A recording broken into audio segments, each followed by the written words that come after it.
ಅಂದ್ರೆ ಅವ್ರಿಗೆ ಏನ್ ಆ, ಮಾಡಿದ್ರೆ ಅವ್ರಿಗೆ ಯಾವ ರೀತಿ ಇದ್ರೆ ಅವ್ರಿಗೆ ಬೆನ್ನು ನೋವು ಬರದೇ ಇರೋ ತರ ತಡಿಬಹುದು? ಅಲ್ಲ, ನಾರ್ಮಲ್ ಆಗಿ ಆಕ್ಟಿವಿಟಿ ಮಾಡಬೇಕು, ಮಸಲ್ಸ್ ಬಿಲ್ಡಪ್ ಮಾಡಬೇಕು, ಕ್ಯಾಲ್ಸಿಯಂ ಇಂಪ್ರೂವ್ಮೆಂಟ್ ಮಾಡಬೇಕು, ಹ್ಮ್ ಇದೆಲ್ಲ ಎಲ್ರಿಗೂ ಜನರಲ್ ಆಗಿ ಹ್ಮ್ ಇರುತ್ತೆ. ಹ್ಮ್ ಹ್ಮ್ ಸೊ ನಾನು ಈಗ ಹೇಳಿದಂತ ಕಾರಣಗಳೇನಿದಾವೆ, ಹ್ಮ್ ಸ್ಕೋಲಿಯೋಸಿಸ್ ಹ್ಮ್ ಹ್ಮ್ ಇರ್ಬೋದು, ಕಂಜನೈಟಲ್ಲು, ಹ್ಮ್ ಹ್ಮ್ ಡೆವಲಪ್ಮೆಂಟಲ್ಲು, ಹ್ಮ್ ಈ ರೀತಿ ಪ್ರಾಬ್ಲಮ್ ಅವುಗಳಿಗೆ ಜಾಸ್ತಿ ಅವಾಯ್ಡ್ ಮಾಡ್ಲಿಕ್ಕೆ ಆಗೋದಿಲ್ಲ. ಹ್ಮ್ ಅದು ಬಂತು ಅಂದ್ರೆ ಅದನ್ನ ನಾವು ಸಾಲ್ವ್ ಮಾಡ್ಬೇಕು, ಹ್ಮ್ ಅದನ್ನ ಪ್ರಾಬ್ಲಮ್ ಅನ್ನು ಸಾಲ್ವ್ ಮಾಡ್ಬೇಕು.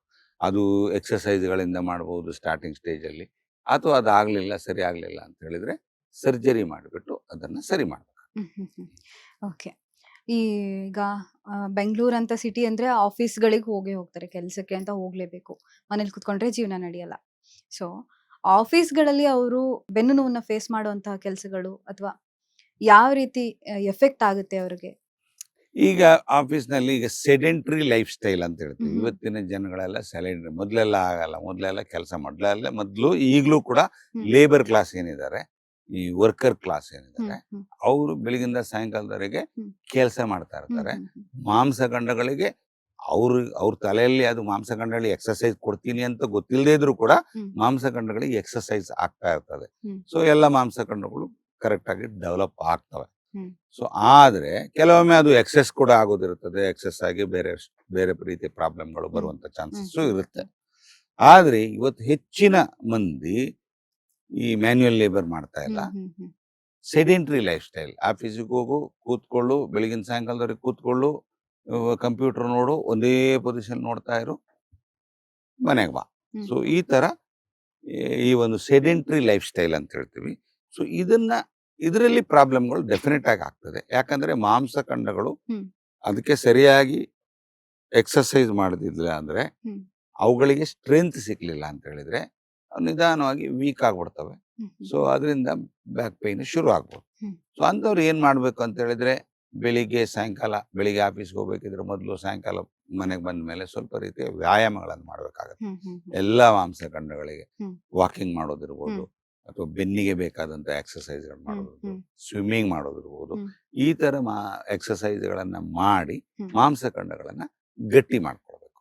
ಓಕೆ. ಆಮೇಲೆ ಹ್ಮ್ ಆಫೀಸ್ನಲ್ಲಿ ಕೂತ್ಕೊಂಡು ಕೆಲಸ ಮಾಡುವಾಗ ಹ್ಮ್ ಹ್ಮ್ ಹ್ಮ್ ಇಡೀ ದಿವಸ, ಎಸ್ಪೆಷಲಿ ಬೆನ್ನು ಇರುವವರು ಹ್ಮ್ ಅಥವಾ ಬೆನ್ನು ಇಲ್ಲದಿದ್ದವರು ಕೂಡ ಇಡೀ ದಿವಸ ಒಂದೇ ಪೊಸಿಷನ್ ಹ್ಮ್ ಕೂತ್ಕೊಳ್ಳೋದಕ್ಕಿಂತ ಹ್ಮ್ ಹ್ಮ್ ಒಂದು ಗಂಟೆಗೊಂದ್ಸರಿ ಹ್ಮ್ ಅಥವಾ ಒಂದು ಅರ್ಧ ಮುಕ್ಕಾಲು ಗಂಟೆಗೊಂದ್ಸರಿ ಹ್ಮ್ ಸ್ವಲ್ಪ ಒಂದು 5 ಮಿನಿಟ್ ರೆಸ್ಟ್ ಕೊಟ್ಟು ಮಾಂಸಖಂಡಗಳಿಗೆ ಪಾಳಿ ಬದಲಾಯಿಸಬೇಕು. ಹ್ಮ್ ಈಗ ಉದಾಹರಣೆಗೆ ನಾನು ಹಿಂಗೆ ಕೂತ್ಕೊಂಡು ಬೆಳಗಿನ ಸಾಯಂಕಾಲದವರೆಗೆ ಇರ್ತೇನೆ ಅಂತ ಹೇಳಿದ್ರೆ, ಹ್ಮ್ ನನ್ನ ದೇಹದಲ್ಲಿರುವ ಒಂದಷ್ಟು ಮಾಂಸಖಂಡಗಳು ಹ್ಮ್ ನನ್ನ ಬಾಡಿಯನ್ನ, ನನ್ನ ಸ್ಪೈನ್ ಅನ್ನ ನೆಟ್ಟಿಗೆ ಇಟ್ಕೊಳ್ಳಿಕ್ಕೆ ಹ್ಮ್ ಕೆಲಸ ಮಾಡ್ತಾ ಇರ್ತವೆ. ಹ್ಮ್ ಹ್ಮ್ ಅವುಗಳು ಕಷ್ಟಪಡ್ತಾ ಹಿಂಗೆ ಇರ್ತವೆ. ಮಾಡಿ ಹ್ಮ್ ಇಟ್ಕೊಂಡಿರ್ತವೆ. ನಾನು ಒಂದೇ ಪೊಸಿಷನ್ ಅಲ್ಲಿ ಇದ್ದಾಗ ಅದೇ ಮಸಲ್ಸ್ಗಳು ಹಂಗೆ ಕೂತ್ಕೊಂಡಿರ್ತವೆ. ಅವುಗಳಿಗೆ ಪಾಳಿ ಬದಲಾಯಿಸಬೇಕು. ಹ್ಮ್ ನೀವು ಅದನ್ನ ಪೊಸಿಷನ್ ಚೇಂಜ್ ಮಾಡಿ, ಹ್ಮ್ ಸ್ವಲ್ಪ ಹೊತ್ತು ಇದನ್ನ ಹ್ಮ್ ಮಾಡಿ, ಒಂದು 5 ಮಿನಿಟ್ ಎದ್ದು ಹೋಗಿ ಆ ಕಡೆ ಹೋಗಿ ಈ ಕಡೆ ಕೂತ್ಕೊಂಡ್ರೆ, ಹ್ಮ್ ಇನ್ನೊಂದ್ಸಲ ಇದು ಮಾಡುವಾಗ ಅವುಗಳಿಗೆ ಒಂದಷ್ಟು ರೆಸ್ಟ್ ಸಿಕ್ಕಿರುತ್ತೆ. ಹ್ಮ್ ಹ್ಮ್ ಅವುಗಳಿಗೆ ಅದನ್ನ ಹಿಡ್ಕೊಳ್ಳಿಕ್ಕೆ ತಾಕತ್ ಬರ್ತದೆ. ಹ್ಮ್ ಹ್ಮ್ ಹ್ಮ್ ಅದನ್ನ ಬಿಟ್ಕೊಂಡು ನಾನು ಬೆಳಗಿನ ಸಾಯಂಕಾಲ ಹಿಂಗೇ ಇಟ್ಕೊಂಡು ಕಂಪ್ಯೂಟರ್ನ ಹಿಂಗೇ ನೋಡ್ಕೊಂಡು ಕೂತ್ಕೊಂಡ್ರೆ, ಹ್ಮ್ ಅದೇ ಮಾಂಸಖಂಡಗಳು ಬೆಳಗಿನ ಸಾಯಂಕಾಲ ಕೆಲಸ ಮಾಡಿ ಹ್ಮ್ ಸುಸ್ತಾಗಿ ಹೋಗಿ, ಅವುಗಳಿಗೆ ಇನ್ನು ನಮ್ಮ ಹತ್ರ ಆಗೋದಿಲ್ಲಪ್ಪ ಅಂತ ಕೈ ಚೆಲ್ಬಿಡ್ತವೆ. ಆವಾಗ ಅದ್ರ ಎಫೆಕ್ಟ್ ಎಲ್ಲಿ ಬರುತ್ತೆ? ಡಿಸ್ಕಿನ ಮೇಲೆ ಬರುತ್ತದೆ, ಹ್ಮ್ ಮೂಳೆ ಮೇಲೆ ಬರುತ್ತೆ.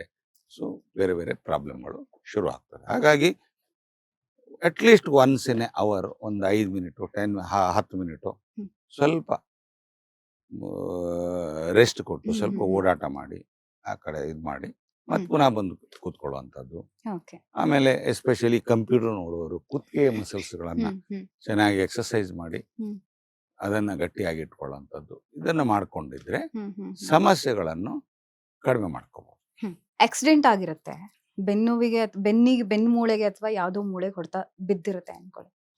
ಈಗ ಸ್ವಲ್ಪ ದಿನದ ಮಟ್ಟಿಗೂ ಏನೋ ಪೇನ್ ಕಡಿಮೆ ಆಗೋ ತರ ಟ್ರೀಟ್ಮೆಂಟ್ಗಳನ್ನ ಕೊಡ್ಬೋದು ಅಂತ ನಾನು ಅನ್ಕೊಂಡಿದ್ದೀನಿ.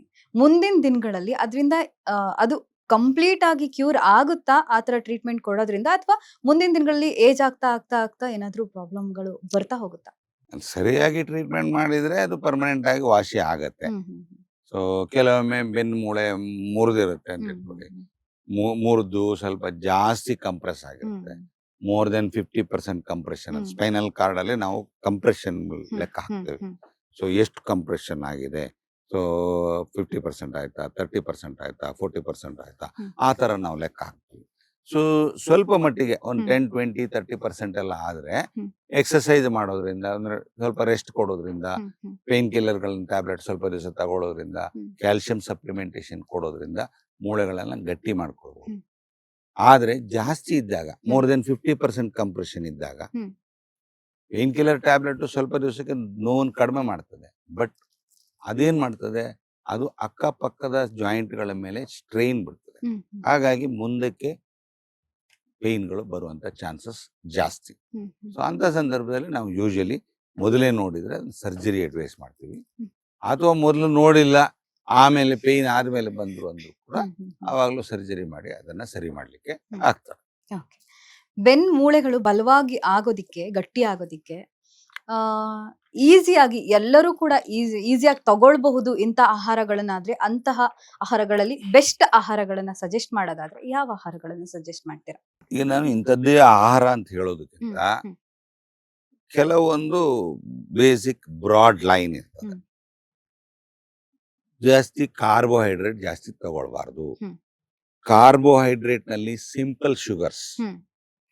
ನೋಡಿದ್ರೆ ಮುಟ್ಟಿದ್ರೆ ಸಿಹಿ ಆಗಿ ಕಾಣುವಂತದ್ದು ಹ್ಮ್. ಏನಿದೆ, ನಾಲ್ಗೆ ಹಾಕ್ತಾ ಹಾಕ್ತಾ ನಿಮ್ಗೆ ಸಿಹಿ ಆಯ್ತು ಅಂತ, ಯಾವ್ದೋ ಒಂದು ಫುಡ್ ಸಿಹಿ ಆಗಿದೆ, ಬಹಳ ಚೆನ್ನಾಗಿದೆ, ಬಹಳ ರುಚಿಯಾಗಿದೆ ಅಂತ ಹೇಳಿದ್ರೆ ಹ್ಮ್. ಅದರಲ್ಲಿ ಶುಗರ್ ಅಂಶ ಜಾಸ್ತಿ ಇದೆ ಅಂತಲೇ ಅರ್ಥ. ಹ್ಮ್. ಹ್ಮ್. ಶುಗರ್ ನೀವು ಒಂದು ಮರದ ತುಂಡು ತಿನ್ನಿ, ನಿಮ್ಗೆ ಸಿಹಿ ಆಗ್ತದ ಅದು ತಿನ್ಲಿ, ಯಾಕಂದ್ರೆ ಅದರಲ್ಲಿ ಸಿಂಪಲ್ ಶುಗರ್ ಇಲ್ಲ. ಹಾ. ಹಾಗೆ ನೀವು ಏನೇ ತಿಂದ್ರೂ ಕೂಡ ಹ್ಮ್. ಹ್ಮ್. ಸೊ ಇಮಿಡಿಯೇಟ್ಲಿ ನಿಮ್ಗೆ ಅದು ರುಚಿ ಆಯ್ತು, ಸಿಹಿ ಆಯ್ತು ಅಂತ ಹೇಳಿದ್ರೆ ಅಲ್ಲಿ ಶುಗರ್ ಅಂಶ ಜಾಸ್ತಿ ಇದೆ ಅಂತ ಅರ್ಥ. ಓಕೆ. ಸೊ ಆದಷ್ಟು ಅಂತ ಫುಡ್ ಅನ್ನ ಅವಾಯ್ಡ್ ಮಾಡ್ಬೇಕು, ಹ್ಮ್. ಹ್ಮ್. ಹ್ಮ್. ಸ್ವೀಟ್ಸ್ ಅವಾಯ್ಡ್ ಹ್ಮ್. ಮಾಡ್ಬೇಕು, ಹ್ಮ್. ಶುಗರ್ ಅವಾಯ್ಡ್ ಮಾಡಬೇಕು. ಹ್ಮ್. ಆಮೇಲೆ ನಾನು ಮೊದಲೇ ಹೇಳಿದೆ ವೈಟ್ ರೈಸು, ಹ್ಮ್. ಮೈದಾ, ಹ್ಮ್. ಇದನ್ನೆಲ್ಲ ಟೋಟಲಿ ಅವಾಯ್ಡ್ ಮಾಡಬೇಕು. ಹ್ಮ್. ಹ್ಮ್. ಪ್ರೋಟೀನ್ ಯುಕ್ತ, ಆಮೇಲೆ ಉತ್ತಮ ಫ್ಯಾಟ್ ಹ್ಮ್. ಇರುವಂತದ್ದು, ಹ್ಮ್. ತುಪ್ಪ ಇರ್ಬೋದು, ಹ್ಮ್. ಬೆಣ್ಣೆ ಇರ್ಬೋದು, ಹ್ಮ್. ಗಿಣ್ಣು ಇರ್ಬೋದು, ಆಮೇಲೆ ಪ್ರೋಟೀನ್ ಯುಕ್ತ ಮೊಟ್ಟೆ, ಮೀನು, ಮಾಂಸ, ಸೊ ಇಂಥದನ್ನೆಲ್ಲ ತಗೊಳ್ಳುವಂಥದ್ದು. ಹ್ಮ್. ಹ್ಮ್. ಹ್ಮ್. ಸೊ ಪ್ರೋಟೀನ್ ಮತ್ತೆ ಉತ್ತಮ ಫ್ಯಾಟು, ಉತ್ತಮ ಪ್ರೋಟೀನು, ಆಮೇಲೆ ಕಾಂಪ್ಲೆಕ್ಸ್ ಕಾರ್ಬೋಹೈಡ್ರೇಟ್ಸ್, ಹ್ಮ್. ಹ್ಮ್. ಹ್ಮ್. ಉದಾಹರಣೆಗೆ ತರಕಾರಿಗಳು.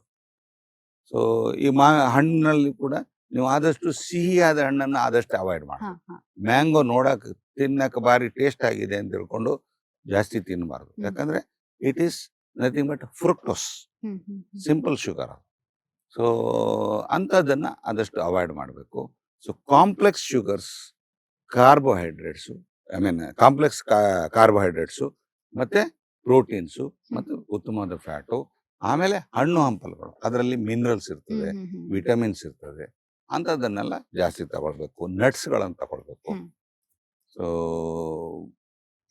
ಇದು ಬಾದಾಮ್ ಇರ್ಬೋದು, ಆಮೇಲೆ ವಾಲ್ನಟ್ ಇರ್ಬೋದು, ಆ ಥರ ನಟ್ಸ್ಗಳನ್ನ ತಗೊಳ್ಳೋದ್ರಿಂದ ಹ್ಮ್. ಹ್ಮ್. ಅದರಲ್ಲಿ ನಿಮಗೆ ಬೇಕಾದಂಥ ಪೌಷ್ಟಿಕಾಂಶಗಳು ಸಿಗ್ತವೆ. ಆ ಥರದ ಆಹಾರಗಳನ್ನು ತಗೊಳ್ಬೋದು. ಸರ್, ಇವಾಗ ಆಹಾರಗಳ ಬಗ್ಗೆ ಹೇಳಿದ್ರಿ, ಯಾವ್ದು ತಗೊಬೇಕು ಯಾವ್ದು ತಗೊಬಾರ್ದು ಅಂತ. ಗಟ್ಟಿಮುಟ್ಟಾಗಿರೋದಿಕ್ಕೆ ಏನ್ ಮಾಡ್ಬೇಕು, ಏನ್ ಮಾಡಬಾರ್ದು? ಗಟ್ಟಿ ಮುಟ್ಟಾದಾಗ ಮೊದಲು ನಿಮ್ಮ ಬಾಡಿನ ಗಟ್ಟಿ ಇಟ್ಕೊಳ್ಬೇಕು. ಹ್ಮ್. ಅದಕ್ಕೆ ಒಂದು ಒಳ್ಳೆಯ ಆಹಾರ, ಹ್ಮ್. ಮೊದಲು ಹೇಳಿದೆ ನಾನು, ಕಾರ್ಬೋಹೈಡ್ರೇಟ್ ಜಾಸ್ತಿ ತಿನ್ನಬಾರ್ದು, ಹ್ಮ್. ಅತಿಯಾದ ಫ್ಯಾಟ್ ಕೂಡ ಹ್ಮ್. ತಿನ್ನಬಾರ್ದು, ಹ್ಮ್. ಆಮೇಲೆ ಪ್ರೋಟೀನ್ ಯುಕ್ತ ಆಹಾರ ತಗೊಳ್ಬೇಕು. ಹ್ಮ್. ಸೊ ಮಿನರಲ್ಸು, ವಿಟಮಿನ್ಸು ಅದೆಲ್ಲ ಬರುವಂಥದ್ದು ಆಹಾರಗಳನ್ನು ತಗೊಳ್ಬೇಕು. ಹ್ಮ್. ಹ್ಮ್. ಸೊ ಅದು ಒಂದು ರೀತಿ. ಹ್ಮ್. ಆಮೇಲೆ ಮಾಂಸಖಂಡಗಳನ್ನು ಹ್ಮ್. ಸರಿಯಾಗಿ ಆಕ್ಟಿವ್ ಆಗಿ ಇಟ್ಕೊಳ್ಳುವಂಥದ್ದು. ಹ್ಮ್. ಹ್ಮ್. ಅದು ಯಾವ ರೀತಿ ಮಾಡ್ತೀರಿ ನೀವು? ವಾಕಿಂಗ್ ಮಾಡೋದು, ಈಗ ನಾವು ಬೇರೆ ಬೇರೆ ಆಕ್ಟಿವಿಟಿ ಮಾಡೋದ್ರಿಂದ ಹ್ಮ್. ಬೇರೆ ಬೇರೆ ಮಾಂಸಖಂಡಗಳು ಗಟ್ಟಿಮುಟ್ಟಾಗ್ತವೆ. ಹ್ಮ್. ಹ್ಮ್. ಹ್ಮ್.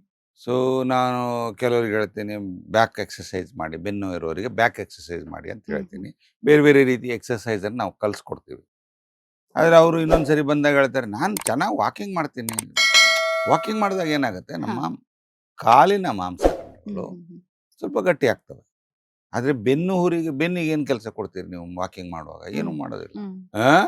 ಸೊ ಹಾಗಾಗಿ ಅಲ್ಲಿಯ ಮಾಂಸಖಂಡ, ಪರ್ಟಿಕ್ಯುಲರ್ಲಿ ನಿಮ್ಗೆ ಬೆನ್ನು ನೋವಿದ್ದಾಗ ಹ್ಮ್. ನೀವು ಬೆನ್ನಿಗೆ ಎಕ್ಸಸೈಸ್ ಕೊಡಬೇಕಾಗತ್ತೆ.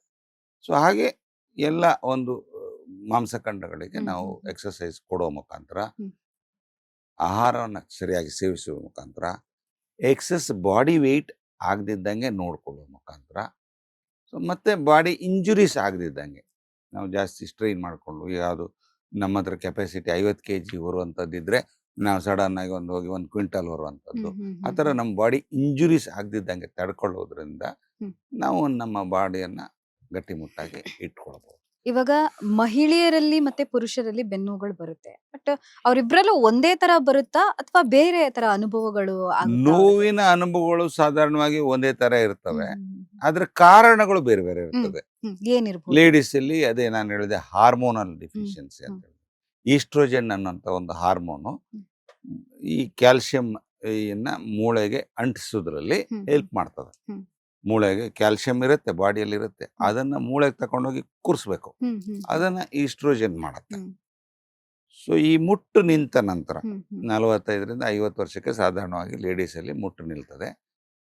ಆ ಟೈಮಿನಲ್ಲಿ ಆ ನಂತರ ಹಾರ್ಮೋನಲ್ ಇದು ಕಡಿಮೆ ಆಗ್ತದೆ, ಹಾರ್ಮೋನಲ್ ಡಿಫಿಷಿಯನ್ಸಿ ಆಗ್ತದೆ. ಆವಾಗ ಅಲ್ಲಿ ಈ ಮೂಳೆಗೆ ಅಂಟಿಸುವಂತ ಪ್ರಕ್ರಿಯೆ ಏರುಪೇರಾಗ್ತದೆ. ಹಾಗಾಗಿ ಅವರಿಗೆ ಆಸ್ಟಿಯೋಪೊರೋಸಿಸ್ ಬರುವಂತ ಚಾನ್ಸಸ್ ಜಾಸ್ತಿ. ಆವಾಗ ಅವರು ಬರ್ದೇ ಇದ್ದಂಗೆ ಮಾಡ್ಕೋಬೇಕಾದ್ರೆ ಹಾರ್ಮೋನ್ ಸಪ್ಲಿಮೆಂಟೇಷನ್ ಮಾಡ್ಬೋದು, ಬಟ್ ಅದನ್ನ ನಾವು ರೆಕಮೆಂಡ್ ಮಾಡಲ್ಲ. ಯಾಕಂದ್ರೆ ಹಾರ್ಮೋನಲ್ ಸಪ್ಲಿಮೆಂಟೇಷನ್ ಕೊಡೋದ್ರಿಂದ ಬೇರೆ ರೀತಿಯ ಪ್ರಾಬ್ಲಮ್ಗಳು ಶುರು ಆಗ್ತದೆ. ಕೆಲವೊಮ್ಮೆ ಕ್ಯಾನ್ಸರ್ಗೆ ಬರುವಂಥದ್ದು, ಆ ಥರ ಸಮಸ್ಯೆಗಳು ಆಗ್ತವೆ. ಅದ್ರ ಬದಲಿಗೆ ಅವರು ಉತ್ತಮ ಆಹಾರ, ಜಾಸ್ತಿ ಕ್ಯಾಲ್ಸಿಯಂ ತಗೊಳ್ಳುವಂಥದ್ದು, ಎಕ್ಸೆಸ್ ಕ್ಯಾಲ್ಸಿಯಂ ತಗೊಳ್ಳುವಂಥದ್ದು, ವಿಟಮಿನ್ ಡಿ ತಗೊಳ್ಳುವಂಥದ್ದು. ಯಾಕಂದ್ರೆ ಕ್ಯಾಲ್ಸಿಯಂ ಅಬ್ಸಾರ್ಬ್ ಆಗಬೇಕಿದ್ರೆ ವಿಟಮಿನ್ ಡಿ ಬೇಕು. ಸೊ ಹಾಗೆ ವಿಟಮಿನ್ ಡಿ ಅನ್ನು ತಗೊಳ್ಳುವಂಥದ್ದು. ಆಮೇಲೆ ಈ ಎಕ್ಸಸೈಸ್ಗಳನ್ನು ಮಾಡಿ ಮಾಂಸಖಂಡಗಳನ್ನು ಚೆನ್ನಾಗಿ ಇಟ್ಕೊಳ್ಳುವಂಥದ್ದು. ಸೊ ಆ ಥರದ್ದನ್ನು ಅವ್ರು ಮಾಡಬೇಕಾಗತ್ತೆ. ಸೊ ಇನ್ನು ಈ ಮೇಲ್ ಅಥವಾ ಗಂಡಸರಲ್ಲಿ ಏನಕ್ಕೆ ಬರ್ತದೆ ಅಂತಂದ್ರೆ, ವಯಸ್ಸಾದ ಕಾರಣದಿಂದ ಅಲ್ಲಿ ಹಾರ್ಮೋನಲ್ ಡಿಫ್ರೆನ್ಸ್ ಅಷ್ಟೊಂದು ಬರೋದಿಲ್ಲ, ಆದರೆ ವಯಸ್ಸಾದ ಕಾರಣದಿಂದ ನಿಧಾನವಾಗಿ ಮೂಳೆಗಳು ವೀಕ್ ಆಗ್ತಾ ಹೋಗ್ತವೆ. ಸೊ ವಯಸ್ಸಾಗ್ತಾ ಇದ್ದಂಗೆ ನಾವು ಬಾಡಿ ಆಕ್ಟಿವಿಟಿನ ಚೆನ್ನಾಗಿ ಇಟ್ಕೊಂಡು ಆಹಾರದ ಬಗ್ಗೆ ಜಾಸ್ತಿ ಕಾನ್ಸಂಟ್ರೇಷನ್ ಮಾಡೋದ್ರಿಂದ ಈ ಆಸ್ಟಿಯೋಪೊರೋಸಿಸ್ ಅನ್ನ, ಬೆನ್ನು ನೋವನ್ನ ಆದಷ್ಟು ಕಡಿಮೆ ಮಾಡಬಹುದು. ಮಕ್ಕಳಲ್ಲಿ ಬೆನ್ನು ಬರುತ್ತಲ್ವಾ ಸರ್, ಅವರಲ್ಲಿ ಏನಾದ್ರು ಮೂಳೆ ಸವಿಯುವ ಏನಾದ್ರು ಸಾಧ್ಯತೆಗಳು ಎಷ್ಟಿರುತ್ತೆ, ಅಥವಾ ಇದ್ರೂ ಕೂಡ ಅದನ್ನ ಕ್ಯೂರ್ ಮಾಡ್ಕೊಳ್ಳೋದು ಹೇಗೆ? ಮೂಳೆ ಸವೆತ ಅಂತ ಆಗೋದಿಲ್ಲ, ಬಟ್ ಡಿಸ್ಕ್ ಡಿಜೆನರೇಷನ್ ಏನಾಗ್ತದೆ ಅದು ಮಕ್ಕಳಲ್ಲಿ ಅಲ್ಲದೆ ಇದ್ರೂ ಕೂಡ ಯಂಗ್ ಯಂಗ್ ಪೀಪಲ್ ಅಲ್ಲಿ. ಈಗ ಕೆಲವೊಮ್ಮೆ ನಾವು MRI ನೋಡುವಾಗ, MRI ಅಲ್ಲಿ ನಾವು ಸಾಧಾರಣವಾಗಿ ಡಿಜೆನರೇಟೆಡ್ ಡಿಸ್ಕ್ ಅಂತ ಹೆಂಗ್ ಗುರುತಿಸ್ತೀವಿ ಅಂತ ಹೇಳಿದ್ರೆ, ಬ್ಲ್ಯಾಕ್ ಡಿಸ್ಕ್ ಇರುತ್ತೆ. ಸಾಧಾರಣವಾಗಿ ನಾವು MRI ನೋಡುವಾಗ MRI ಅಲ್ಲಿ ಡಿಸ್ಕ್ಗಳು ವೈಟ್ ಆಗಿ ಕಾಣ್ತವೆ. ಯಾಕೆ ವೈಟ್ ಆಗಿ ಕಾಣ್ತವೆ ಅಂತ ಹೇಳಿದ್ರೆ, ಅದ್ರೊಳಗಡೆ ನೀರಿನ ಅಂಗಾಂಶ ಇರುತ್ತೆ, ಅದು ವೈಟ್ ಆಗಿ ಕಾಣುತ್ತೆ ನಮಗೆ. ಸೊ ಆದ್ರೆ ಯಾವ್ದಾದ್ರು ಒಂದು ಡಿಸ್ಕ್ ವೀಕ್ ಆದ್ರೆ ಆವಾಗ ಅದು ಬ್ಲ್ಯಾಕ್ ಆಗಿ ಕನ್ವರ್ಟ್ ಆಗುತ್ತೆ. ಅಂದ್ರೆ ಬ್ಲ್ಯಾಕ್ ಅಂದ್ರೆ ಅದು ಆಕ್ಚುಯಲ್ ಬ್ಲ್ಯಾಕ್ ಇರೋದಿಲ್ಲ, ನೀವು ಓಪನ್ ಮಾಡಿದ್ರೆ ಅಲ್ಲಿ ಬ್ಲ್ಯಾಕ್ ಇರೋದಿಲ್ಲ, ಅದು ಡ್ರೈ ಆಗಿರುತ್ತೆ, ಅದ್ರಲ್ಲಿ ನೀರಿನ ಅಂಗಾಂಶ ಕಡಿಮೆ ಇರುತ್ತೆ. ಬಟ್ MRI ಅಲ್ಲಿ ಕಾಣುವಾಗ ಬ್ಲ್ಯಾಕ್ ಆಗಿ ಕಾಣುತ್ತೆ, ಅದಕ್ಕೆ ನಾವು ಬ್ಲ್ಯಾಕ್ ಡಿಸ್ಕ್ ಅಂತ ಹೇಳ್ತೀವಿ. ಅದನ್ನ ನಾವು ಕೆಲವೊಮ್ಮೆ 18-20 ವರ್ಷದ ಮಕ್ಕಳಲ್ಲೂ ಕೂಡ ಬ್ಲ್ಯಾಕ್ ಡಿಸ್ಕ್ ಅನ್ನ ಕಾಣ್ತೇವೆ. ಅದು ಯಾಕೆ ಕಾಣ್ತೇವೆ ಅಂತ ಹೇಳಿದ್ರೆ, ಅಲ್ಲಿ ಆ ಪರ್ಟಿಕ್ಯುಲರ್ ಡಿಸ್ಕಿನ ಮೇಲೆ ಜಾಸ್ತಿ ಸ್ಟ್ರೆಸ್ ಇರ್ತದೆ ಅವರಿಗೆ. ಅದಕ್ಕೆ ಬೇರೆ ಬೇರೆ ಕಾರಣ ಇರ್ಬೋದು, ಓಲ್ಡ್ ಇಂಜುರಿ ಇರ್ಬೋದು, ಅಥವಾ ಏನಾದರೂ ಅನಾಟಮಿಕಲ್ ವೇರಿಯೇಷನ್ಸ್ ಇರ್ಬೋದು, ಏನಾದರೂ ಇರ್ಬೋದು. ಅದಕ್ಕೆ ನಾವು ಸವಿಯುವುದು ಅಂತ ಹೇಳಕ್ಕಾಗಲ್ಲ, ಡಿಜೆನರೇಷನ್ ಅಂತ, ಡಿಸ್ಕ್ ಡಿಜೆನರೇಷನ್ ಅಂತ ಬ್ರಾಡ್ ಆಗಿ ಹೇಳ್ಬೋದು. ಸವಿಯುವುದು ಅನ್ನೋದಾದ್ರೆ ಆಕ್ಚುಲಿ ಅಲ್ಲಿ ಫ್ರಿಕ್ಷನ್ ಆಗಿ ಸವಿತ ಉಂಟಾಗಬೇಕು. ಅಂಥದ್ದು ಯೂಶಲಿ ಮಕ್ಕಳಲ್ಲಿ ಸವಿಯುವಂಥದ್ದು ಆ ಥರದ್ದು ಯೂಶಲಿ ಆಗೋದಿಲ್ಲ. ಆದರೆ ಕೆಲವೊಮ್ಮೆ ಈ ನಾನು ಮೊದಲೇ ಹೇಳಿದೆ ಕಂಜೆನೈಟಲ್ ಪ್ರಾಬ್ಲಮ್ಗಳು, ಈ ಡಿಜೆನರೇಟ್ ಇದಾಗುವಂಥದ್ದು, ಸ್ಕೋಲಿಯೋಸಿಸ್ ಆಗೋದು, ಅಂಥದ್ದಾಗ ಜಾಸ್ತಿ ಒತ್ತಡ ಬೀರೋದ್ರಿಂದ ಸ್ವಲ್ಪ ಅವರಿಗೆ ಬೇಗ ಮೂಳೆ ಸವೆತ ಉತ್ಪತ್ತಿ ಆಗ್ತದೆ. ಆದ್ರೆ ಮಕ್ಕಳಲ್ಲಿ ಉತ್ಪತ್ತಿ ಆಗೋದಿಲ್ಲ, ಯಂಗ್ ಏಜ್ ಅಲ್ಲಿ ಕೂಡ ಇದು ಉತ್ಪತ್ತಿ, ಯಾವುದು ಮೂಳೆ ಸವೆತ ಬರುವಂತದ್ದು ಚಾನ್ಸಸ್ ಇರುತ್ತೆ. ಅದಕ್ಕೆ ಪರಿಹಾರ ಅಂದ್ರೆ ಫುಡ್ಗಳು, ಎಲ್ಲ ಎಕ್ಸರ್ಸೈಸ್ ಎಲ್ಲ ಸೇಮ್ ಥಿಂಗ್, ರೈಟ್. ಲೇಟೆಸ್ಟ್ ಹಾಗೂ ಇಂಟ್ರೆಸ್ಟಿಂಗ್ ಸುದ್ದಿಗಳಿಗಾಗಿ ಬಾಸ್ ಟಿವಿ ಕನ್ನಡ ಚಾನೆಲ್ನ ಸಬ್ಸ್ಕ್ರೈಬ್ ಮಾಡಿ, ಹಾಗೆಯೇ ಬೆಲ್ ಐಕಾನ್ ಪ್ರೆಸ್ ಮಾಡಿ. ಇದರ ಜೊತೆಗೆ ಫೇಸ್ಬುಕ್, ಇನ್ಸ್ಟಾಗ್ರಾಮ್, ಎಕ್ಸ್ ನಲ್ಲೂ ಮಿಸ್ ಮಾಡದೆ ಫಾಲೋ ಮಾಡಿ.